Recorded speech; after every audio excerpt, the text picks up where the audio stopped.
Welcome to Empowered. I'm Elizabeth Naumovski. When you think of Parkinson's, you typically think of a male, maybe even an older male. But did you know that there are over 3 million women living with Parkinson's worldwide? Many don't know that it's a neurodegenerative disease. Our body's movement is typically controlled by dopamine. Dopamine is a chemical that carries signals between our nerves and our brain, and it's a neurotransmitter. You know, when you feel excitement, pleasure, motivation, and satisfaction, that rush that we all get is adrenaline. When cells that normally produce dopamine die, then the symptoms of Parkinson's appear. So, to help us understand Parkinson's and women, I'm joined by Deb Voorheis, National Chair, Women for Parkinson's, and partner at the Bigwin Group Talent Strategy, and Emily Cooper, Director of Community Programs and Engagement at Parkinson Canada. Ladies, welcome to Empowered. Thank you so much for being here today. Thank you. Thank you for having us. So let's begin. What is Women for Parkinson's and when was it founded? We founded it in 2022, and it is a dynamic national group of women looking to raise awareness and fundraise for research into Parkinson's, with a special focus on how women experience Parkinson's differently than men do, and the symptoms, how the medications affect them. So all of that. And it's been great bringing women across Canada together for a number of events.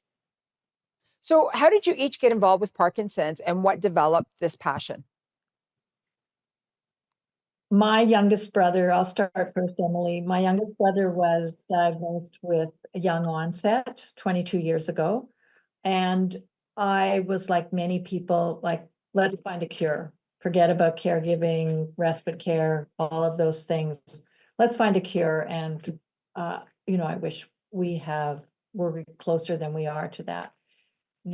I've got involved with Women for Parkinson's 2 years ago because Karen Lee, who is the CEO of Parkinson Canada, wanted to do a national initiative that we could take what we're doing and bring women in, because when you ask women to do things, women get stuff done. And we're bringing our sisters across the country to bring more awareness and raise more money into Parkinson's research and the conditions that it's a family condition and it affects women on both sides, as a patient and also as a caregiver. Yeah. So Emily, how did you get involved? Well, I've spent nearly a decade working with not-for-profit organizations that are focused on neurological conditions. I have a background in public health, and that's been really instrumental in kind of shaping my approach to the work that I do. What really drives me is the opportunity to make meaningful difference in the lives of those affected by Parkinson's through awareness and education. I get to see every day the challenges that people face with this condition firsthand, and it really inspires me to continue on with my career in trying to make impactful change through community programming and health education. So I love that you are both really passionate about this. So I want to begin. And Deb, you talked about the fact that it's not just somebody who has Parkinson's, but it's also the caregivers and the family. So let's just begin with Parkinson's. What are the first symptoms that we must be aware of? So Parkinson's is often recognized by its motor symptoms, which can include slowness, movement, tremors, rigidity, impaired balance. They are all things that affect people's mobility and coordination. However, a lot of people experience non-motor symptoms, which are the less visible symptoms, but really significantly impact their daily lives. Non-motor symptoms can appear even before motor symptoms and sometimes aren't even immediately connected to Parkinson's. People don't realize that it's a symptom of Parkinson's. Common examples could be sleep disturbances, depression, anxiety, constipation, pain. These symptoms really, really affect people's quality of life and can go unrecognized for some time. So we're just going to go over to a commercial break right now, but this is a very important topic because I know it affects a lot of Canadians, and a lot of the Canadian females are caregivers. When we come back, we're going to talk about the difference between women's and men's Parkinson's symptoms. So please don't go away. We will be right back with more information about Parkinson's from Parkinson's Canada. So please don't go away.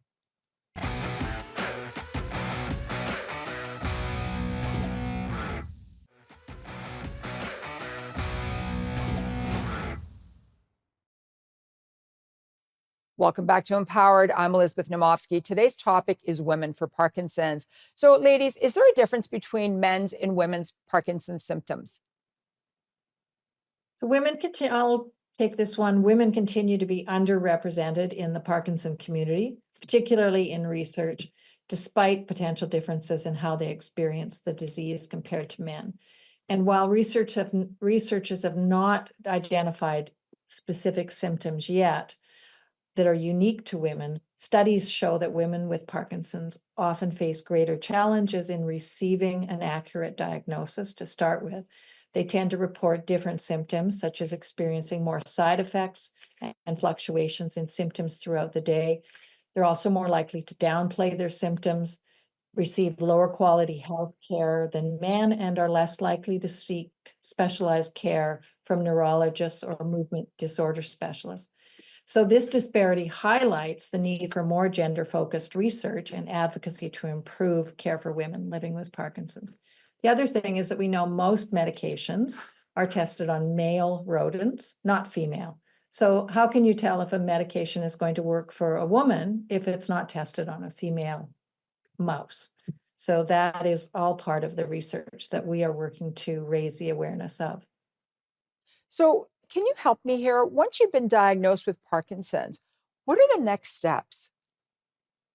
So, receiving a diagnosis of Parkinson's can come sometimes after months, even years of searching for answers to explain things that are happening or symptoms that you're experiencing. Some people feel an initial sense of relief to finally have a diagnosis and answer to what they've been experiencing, but often it can raise more questions than answers. So, a good first step after receiving a diagnosis is to reach out to organizations like Parkinson Canada. Our team is available to provide information, answer questions, connect you with local services, support groups, and just help people navigate the next steps in their Parkinson's journey. So, I've heard the term Parkinsonism. What's the Mhm. difference between Parkinsonisms and Parkinson's? So, Parkinsonism is a term that's used to describe a set of symptoms associated with several different conditions, including Parkinson's. So, some of these symptoms include slowness, stiffness, tremor, and problems with walking and balance. But some of the other conditions that these Parkinson's symptoms are attributed to is Lewy body dementia, multiple system atrophy. You've probably heard of PSP or corticobasal degeneration, but the underlying causes for Parkinson's and the related conditions are a little unknown right now. And that's what the research is really working to try and identify so that we can help develop more targeted therapies, improve patient outcomes, and really enhance the quality of life for people affected by Parkinson's. So I know that when somebody has cancer, it's, stage 1 to 4, but it's different with Parkinson's. How long does it take to go from stage 1 to stage 5 with Parkinson's? So, yeah, it's tough to say exactly. A person's progression is definitely categorized into 5 stages based on motor symptoms and the person's ability to manage their daily activities. That's kind of how it's graded. So, every person's experience is unique. There's no set timeline for how the disease will advance. For some, progression happens really, really rapidly. For others, it could take decades. In general, though, Parkinson's begins with more mild symptoms that allow individuals to continue their routine without assistance. But then over time, symptoms may worsen, eventually leading to what we call advanced Parkinson's, where debilitating symptoms make it really hard to live without significant care and support. So, what stage of Parkinson's does dementia start? Because they're interconnected, are they not? They can be. So, not everyone with Parkinson's will develop dementia. There is no specific stage at which it occurs, but it can affect some individuals as the disease progresses. It often appears after several years of already experiencing motor symptoms. So, it's important to just stay informed and work closely with your healthcare team to monitor any cognitive changes that you're experiencing and address them as early as possible. So there's a lot to take in here. What's the hardest part of having Parkinson's? And we've got 30 seconds before we go to commercial break. I think it would vary depending on who you ask, as each individual's experience is really unique. Some find the motor symptoms most challenging, while others really struggle with the non-motor symptoms or their impact on mental health. No single answer, as it's really deeply personal, but there's lots of supports out there, for any of these symptoms, depending on what you're most challenged with. So, when we come back, we're going to talk a little bit more about women for Parkinson's and just dig a little bit deeper. So, please don't go away. We'll be right back.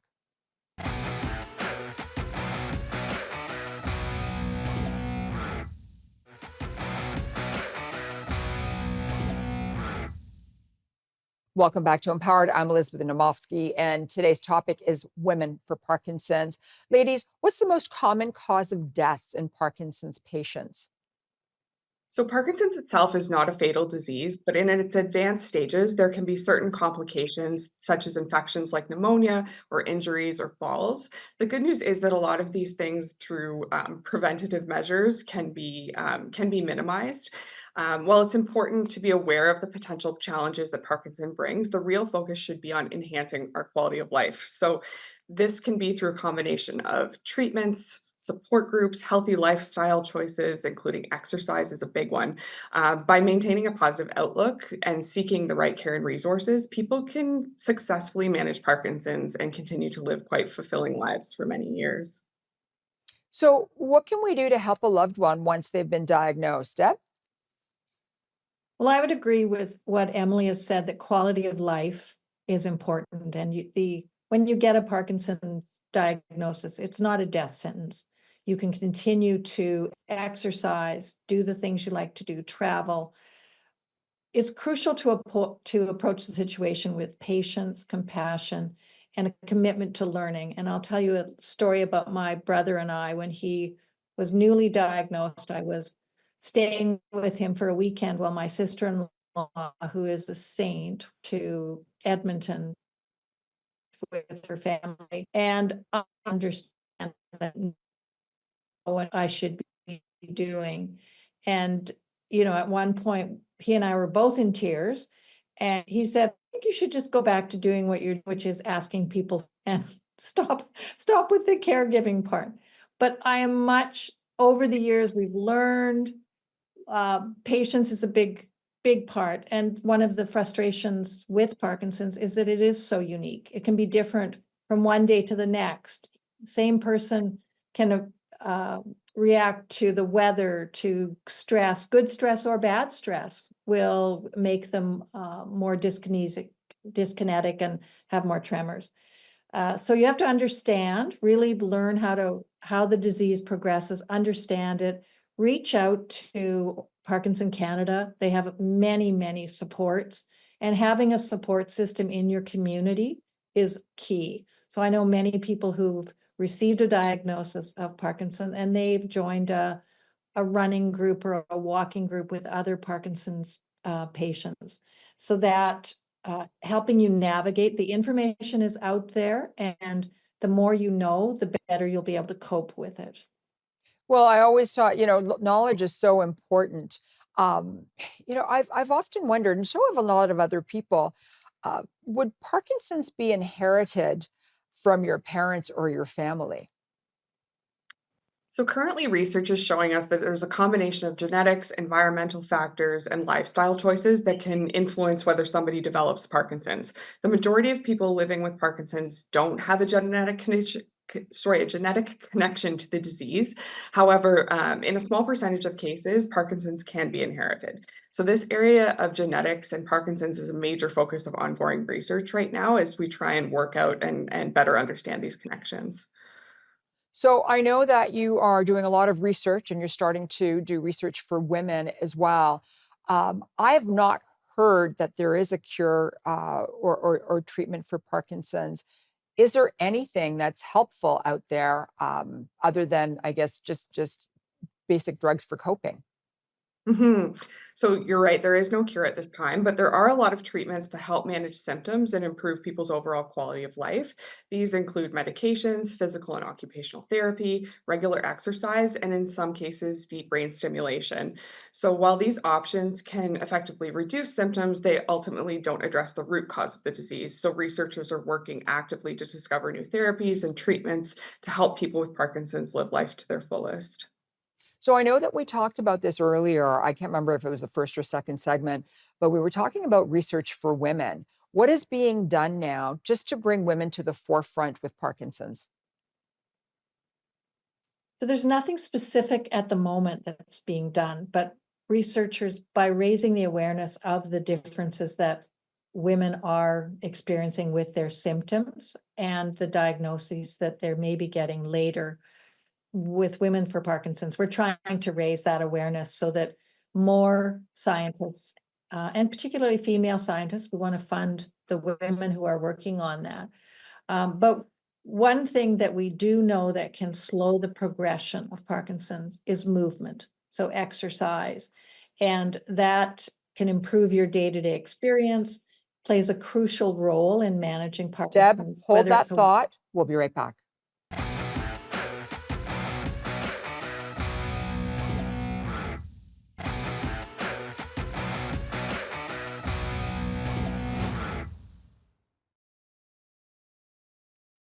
Welcome back to Empowered. I'm Elizabeth Naumovski. To help us understand Parkinson's in women, I'm joined by Deb Voorheis, National Chair, Women for Parkinson's, and partner at Bigwin Group, Talent Strategy, and Emily Cooper, Director of Community Programs and Engagement at Parkinson Canada. So, Deb, before we went to break, you were talking about movement.